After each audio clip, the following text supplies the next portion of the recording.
कोट्यावधी रुपयांची संपत्ती असून सुद्धा आपल्या आई वडिलांना अंगी डाग द्यायला पोरांजवळ मिळत नाही, कारण त्यांच्याजवळ सगळं होतं.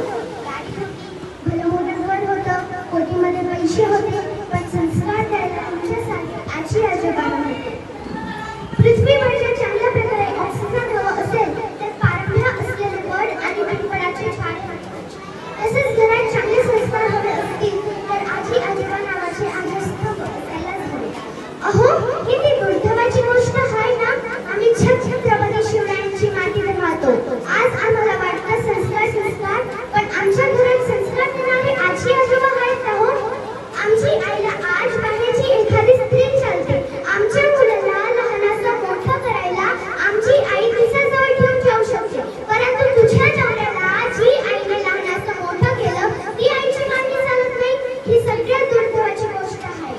आजच्या पिढीत आमच्या घरात जर आम्हाला वाटत असेल आमची पिढी उद्या बिघडू नये तर आजी आजोबा नावाचे संस्कार पीठ पाहिजे. ही नाती असतील, कुटुंब असेल ना तरच आम्ही आहोत.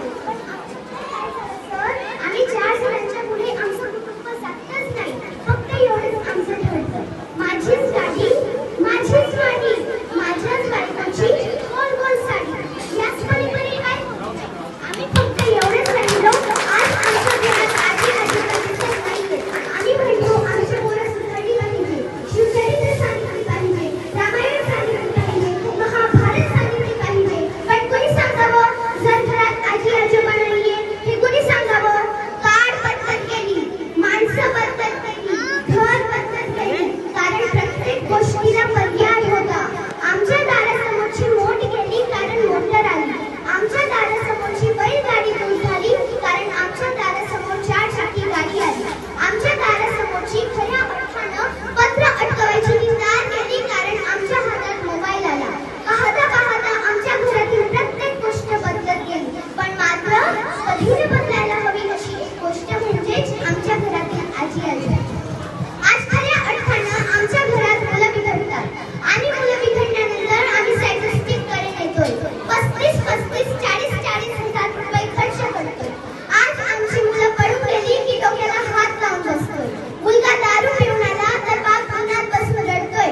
याची कारण समाजात शोधू नका, कारण आज ही घरातील सगळ्यात मोठं विद्यापीठ म्हणजे आजी आजोबा मुलापासून दूर होता. म्हणूनच तर आमच्या मुलांचे अंतर्गतातले संस्कार लेकरांपासून दूर होतात. ही सगळ्यात मोठी वास्तवता आहे.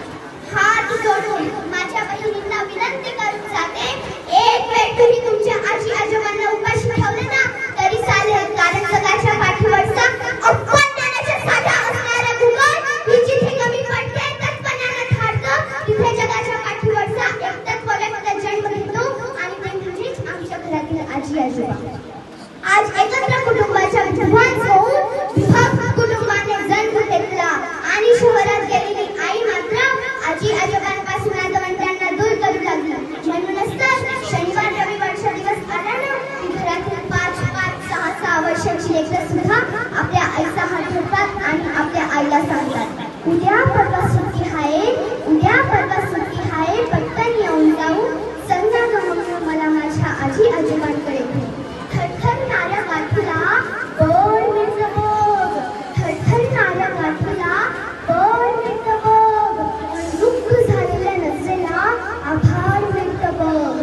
थोडा तिथं प्रकाश करून तिथं एक रात्री राहून संध्या गमवून मला माझ्या आजी आजोबांकडे घेऊन. त्यांच्या खातरी खातानं मित्रांवरती थांबलं, त्यांच्या खातरी खातानं मित्रांवरती थांबलं, पण त्याच हाताने जगवलीच नको किती तरी पाखरं. एका तासासाठी आपण पाखरं व्हायला जाऊ संध्या गमवून मला माझ्या आजी आजोबांकडे घेऊन. अगं हीच आपली दिवाळी समज जाणं आणि येणं. अगं हीच आपली दिवाळी समज जाणं आणि येणं. सिमेंटमध्ये आता रुतून बसलंय ग ते गावाचं बेणं. असं कोणतंच झाड नसतं जे मुलं टाकतं खाऊन संध्या गमवून मला माझ्या आजी आजोबांकडे घेऊन. अगं खऱ्या अर्थानं फोनवरती तुला खोकल्याचा आवाज येत नाही का? अगं खऱ्या अर्थानं फोनवरती तुला खोकल्याचा आवाज येत नाही का? हॅलो हॅलो म्हणत फोन कट करते, बाबांसोबत मला बोलू सुद्धा देत नाही. अगं डोळे त्यांचे आसुसलेत ग हिरवा चष्मा लावून, अगं डोळे त्यांचे आसुसलेत ग